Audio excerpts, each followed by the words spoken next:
किती आले? 5-7 आले. आता बाहेर बघा किती 100 लोक आहेत.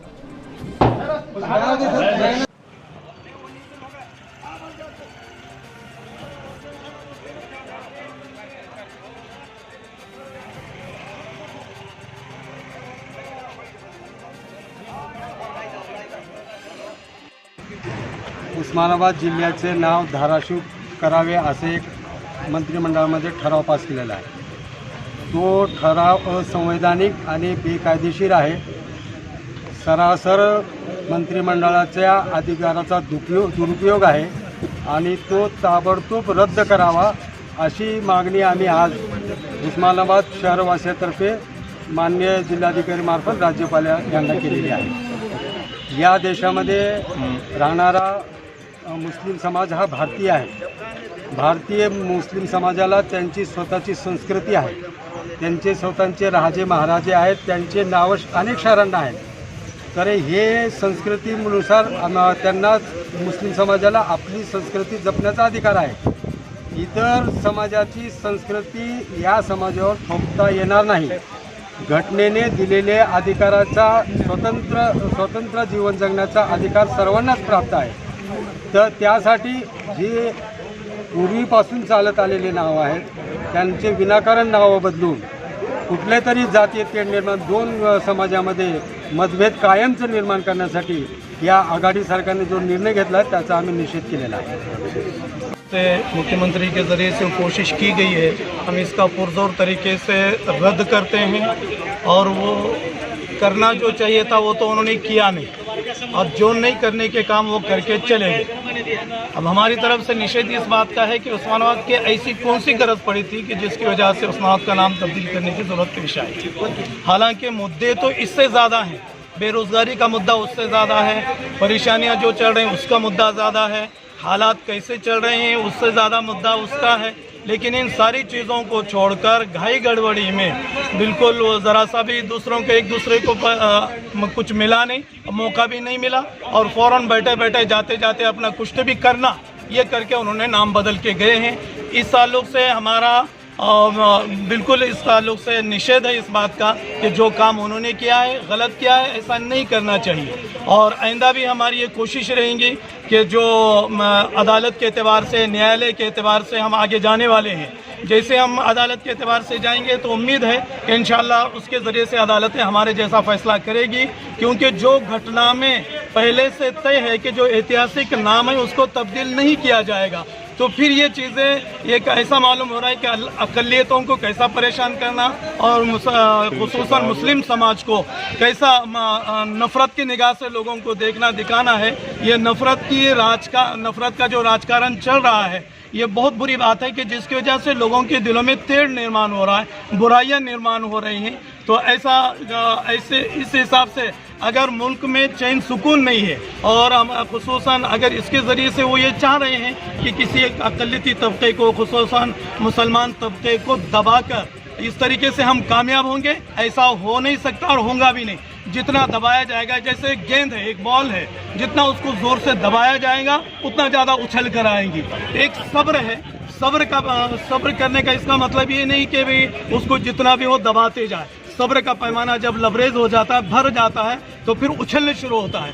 तो हमारी कोशिश होना चाहिए, हम ये चाह रहे हैं कि न्यायालय के ज़रिए से जल्द इसका फैसला हो जाए और वो भी संवैधानिक तरीके से जो दिया गया उस तरीके से फैसला हो जाए, इसके लिए हमने निवेदन दिया गया. और हमारा नाराज़गी सबसे ज़्यादा शिवसेना से ज़्यादा जो महाराष्ट्र की सेक्युलर पार्टियाँ हैं, खासकर कांग्रेस पार्टी और राष्ट्रवादी कांग्रेस पार्टी, जिन्होंने कम से कम उस मंत्रिमंडल की बैठक में विरोध तो अपना दर्शाना था, चाहिए था, ऐसी हमारी एक्सपेक्टेशन था, उनसे उम्मीद थी.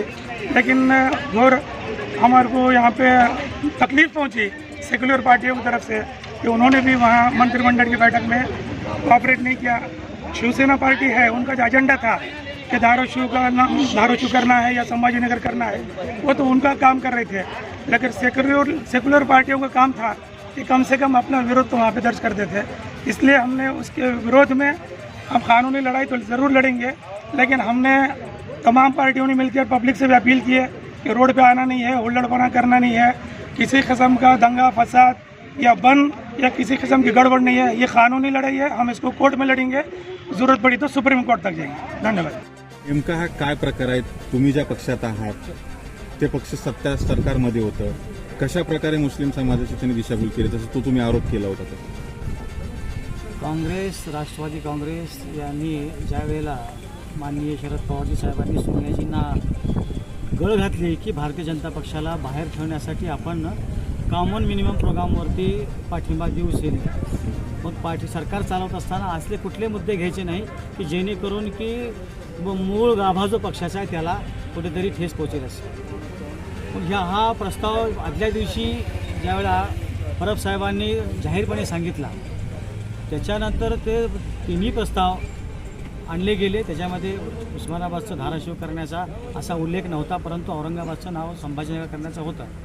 या परिस्थितीमध्ये की ज्या वेळेला लक्षात आलं की उस्मानाबाद आणि औरंगाबादचं नाव बदलत आहेत, त्यावेळेला अस्लम शेख हे कॅबिनेट मंत्री आमचे काँग्रेस पक्षाचे, त्यांनी त्या कॅबिनेट बैठकीतून वॉकआउट केला. परंतु बाकीचे जे सिनियर मंत्री होते हे का गप्प बसले हे अनाकलनीय आहे. आणि म्हणून मी पक्षाला जाब विचारलेला आहे की ही संबंध महाराष्ट्रातल्या अल्पसंख्याक समाज आणि जे स्वतःला सेक्युलर समजतात अशा समाजाची ही म्हणजे गोची केलेली आहे, म्हणजे दिशाभूल करण्याचं काम केलेलं आहे. आणि याचा जाब आम्ही विचारलेला आहे. मी सकाळी तडकाफडकी माझ्याकडे असलेल्या सगळ्या पदाचा मी राजीनामा दिलेला आहे. ज्या वेळेला 98 आणि 99मध्ये दोन वेळेला, पहिल्यांदा 98ला ड्राफ्ट नोटिफिकेशन शिवसेना भाजपा सरकारने काढलं, त्यावेळेला ऑब्जेक्शन सजेशन घेऊन त्यावेळेला आम्ही हायकोर्टात गेलो. हायकोर्टाने सरकारला सांगितलं होतं की यांचं म्हणणं ऐकून घेतल्याशिवाय आपण कुठलाही निर्णय घेऊ नये. त्यानंतर त्यांनी आमचं म्हणणं ऐकून घेतलं महाराष्ट्र सरकारने, आणि जानेवारी 98ला पुन्हा म्हणजे नामांतराचं गॅझेट काढलं. त्याला आम्ही कोर्टात गेलो. मी त्याच्यामध्ये पिटिशनर आहे, 11/98 माझं रिट पिटिशन नंबर आहे. आणि त्यावेळेला कोर्टाने की 1993 म्हणजे 53ची जी अधिसूचना आहे त्यानुसार की जैसे ते परिस्थिती देशामध्ये ठेवायची आहे, आणि त्याचा आधार घेऊन त्याचप्रमाणे ऐतिहासिक नावं बदलता येत नाही त्याचा आधार घेऊन तर कोर्टाच्या आम्ही निदर्शनास आणलं. तर त्याचप्रकारे उस्मानाबाद हे नाव जे आहे की नवीन जिल्हा करून नवीन वस्ती करून म्हणजे सगळे मुख्यालय आणून ते निजामाने केलेलं आहे. जे नाव पहिले कसब्याला छोट्याशा गावाला होतं आणि ते धारासूर नावाच्या राक्षसावरती आहे अशी आख्यायिका अनेक ठिकाणी वाचायला मिळालेली आहे. पण या कुठल्या महापुरुषाचं किंवा कुठल्याही महात्म्याचं नाव नाही, म्हणून आम्ही अशी बाजू मांडली. कोर्टाने त्याला स्टे दिला.